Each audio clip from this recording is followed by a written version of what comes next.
Hey guys, welcome to GamerCore. Today we have our first video of we're actually going to be reviewing a console or a handheld. This is going to be a new series we're doing where we pick up old and new consoles and hardware and anything to do with gaming, and we'll give reviews and our honest opinions on it. So today I have here in front of me something you'll realize is a childhood gem, or what maybe is still a recent console and what many of you still may use.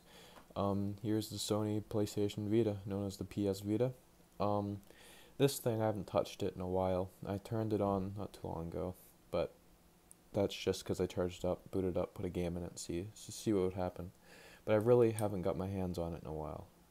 So this thing came out in 2011, I believe, late 2011 in Japan, and then North America and Europe early 2012, like February 2012. So this thing is quite old.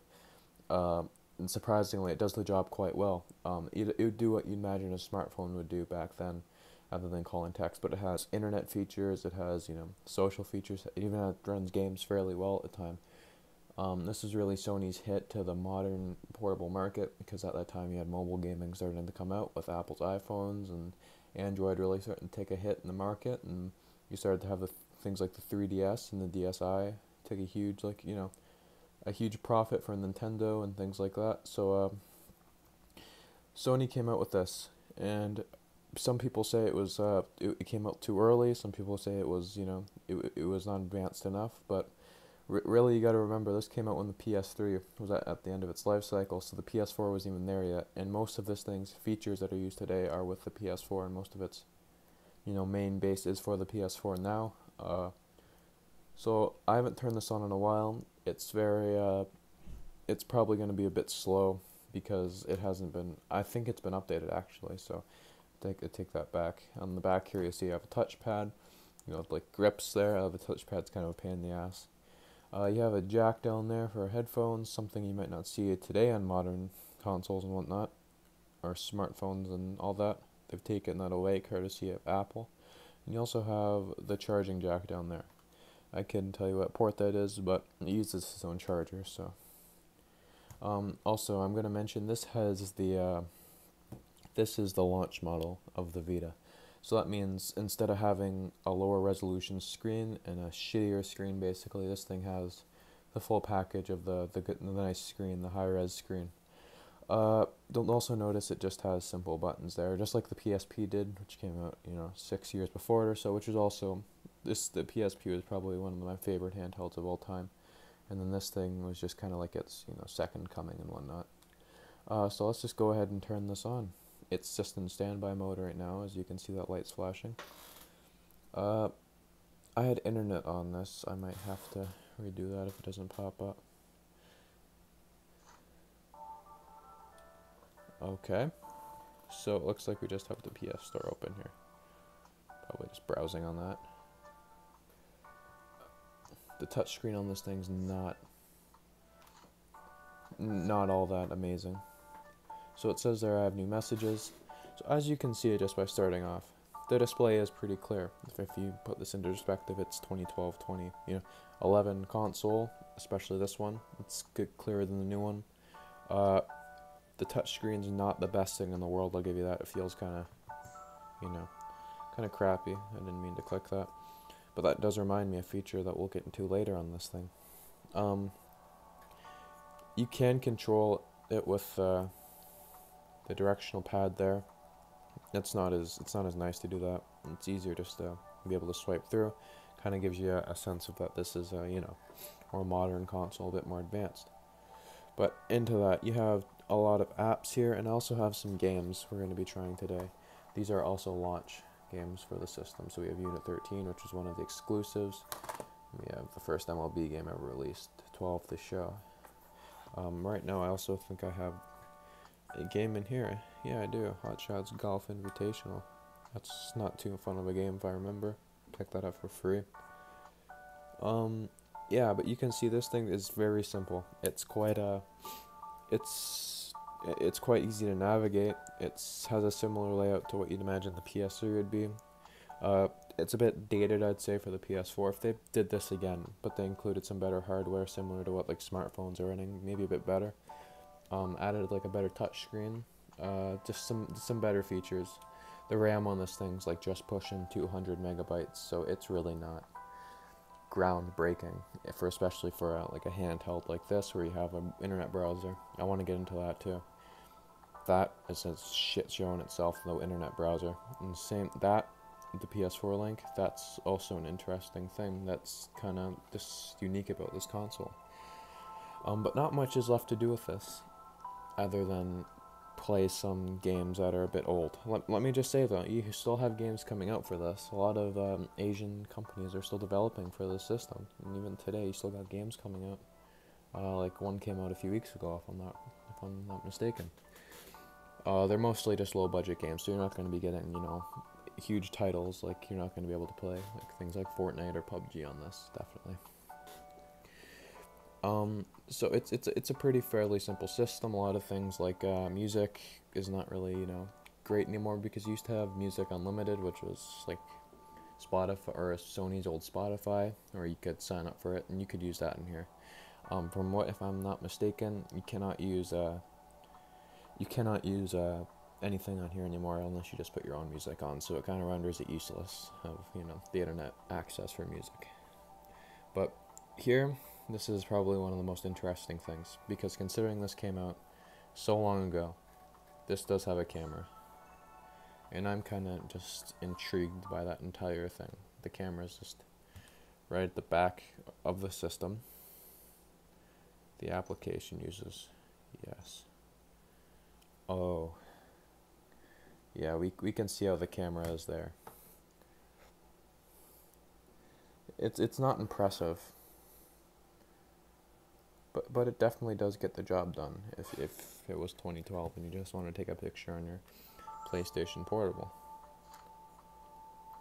But we're just gonna get straight into probably one of the most interesting features, the web browser. You see this YouTube's just pulled up here. I was probably just searching that before. Just go ahead and we're just gonna go search.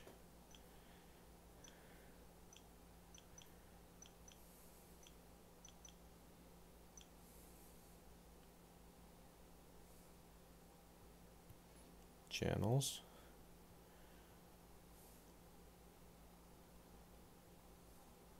There we are. As you can see, it does do it. It does do it, definitely. It's quite speedy too. I don't remember it being this fast, especially considering the age of it. Display is not incredible. Yeah, it's not the best frame rate either.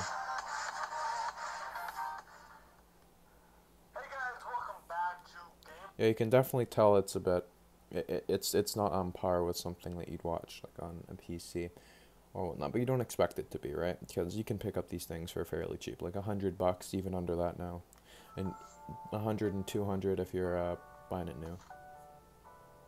But yeah, that's the internet browser. Surprisingly, it works quite well for a 6-year-old handheld device, over 6 years old, and if you live Japan, or if you account for Japan. The coolest thing, I'm not going to be able to show you, but I will just tell you about the PS4 Link.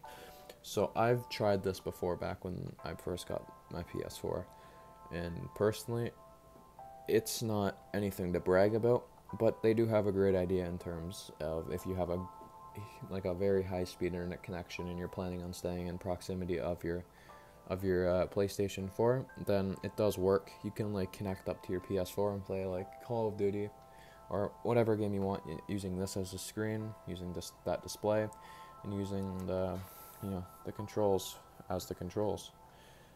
It does work. It's not anything you'd brag about, but it definitely does work to some extent, and it's enjoyable if you do have a great internet connection. But personally, it's just so much easier just to play it on the console, as considering this thing wasn't meant for that. It was updated to support that, but when it launched, the PS4 was just not in the picture at that time, so it's not optimized for that. Personally, I think we're gonna get into a game here, but personally, this thing is absolutely incredible for what it could do at the time of when it came out. It was so underrated. People gave it such like horrible reviews. People like shitted on it so hard. And people still do say it was a failure, but personally I think this thing was incredible. It pushed the limits of, like, look at the size of this. Like, it's fairly thin. It's probably about the same size as like an average smartphone these days. But it's a game console, and you don't really see those anymore unless you look at the Switch. Which, again, this thing's not too far off the Switch. Yes, the Switch is more advanced and it has better hardware, but it's all the same idea with being able to have ease of access and communication and games all in one place. So I think we're going to go ahead here, and we're going to go pop in Unit 13. The game cartridge slot in this thing, though, is a pain in the ass. Hold on as I get it open here.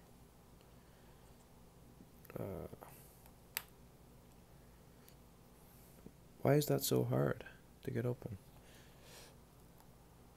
Ah, there we go.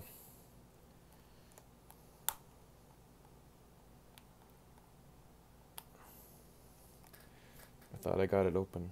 That closed on me again. Oh, there we go. Okay, that is very difficult to get open. Like, incredibly difficult to get open. Like, if you had to do that on the go, you'd be having issues. I originally opened the connections flap there on top. I originally opened that and I thought that was it. But you have to have some nails to be able to open this flap. So, if I remember, it had a very, like, DS kind of style. The popping games out. Yeah, you just click. You can see the game is not much bigger than like a Switch game. We'll put that to the side, get out Unit 13. I've played Unit 13 once or twice, I can't really remember it too much. But yep, it just slides right in. It's fairly fast with it too. I guess they do have to have those flaps though for making sure the game doesn't pop out, because these cards are pretty fragile. Like, if you just look at that, it's similar to like a DS card, and those things were a pain in the ass on their own for breaking and dropping, getting dust in, and screwing up those little gold contacts at the back there. So you can see this thing's pretty quick. It installed the game there. I'd completely reset this thing, as you know, it's been so long, so I just wanted like all the updates and everything on it without having to go through all the bullshit, all that. So I just set it up as a new console before I filmed this. It's running pretty fast though, I'd say, well, considering we're not in the game yet, but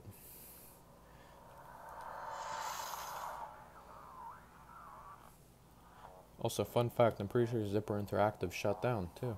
They helped with a lot of the SOCOM games.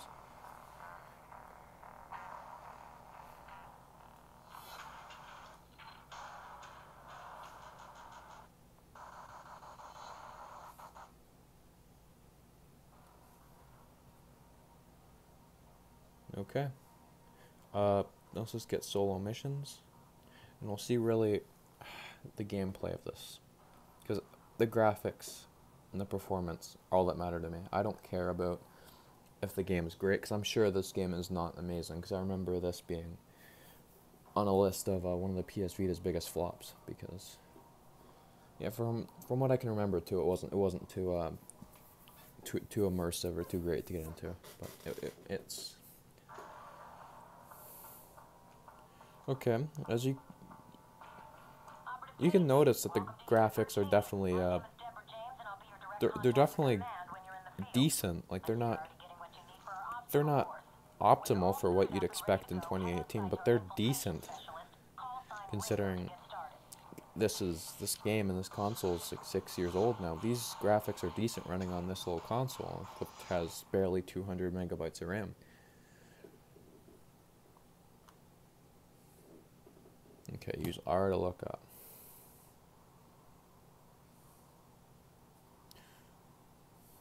Okay, so it looks like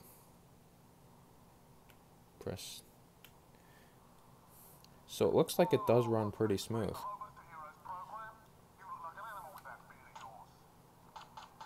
It does run pretty smooth, I'll give it that.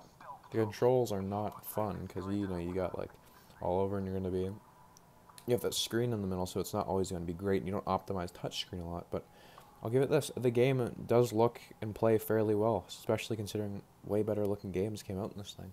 I'd imagine, at least. I can't say this is a game that came out when it launched was the best game on it. But I'd say that's about it for this. I'm sure there's more to look at, there's more to talk about, but this is just a simple review on this channel, which is what we're going to be doing. So anyway, thank you for watching this.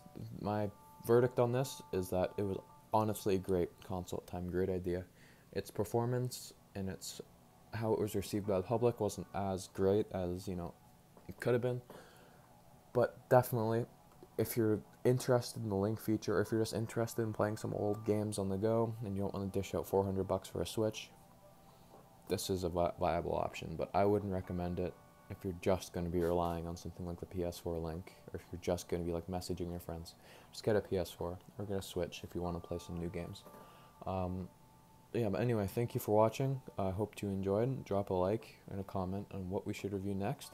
I'm thinking the Xbox 360, as that was a huge staple in my life, in my childhood, and personally probably my favorite console of all time. So anyway, thank you for watching. Leave a like if you enjoyed, and anyway, see ya.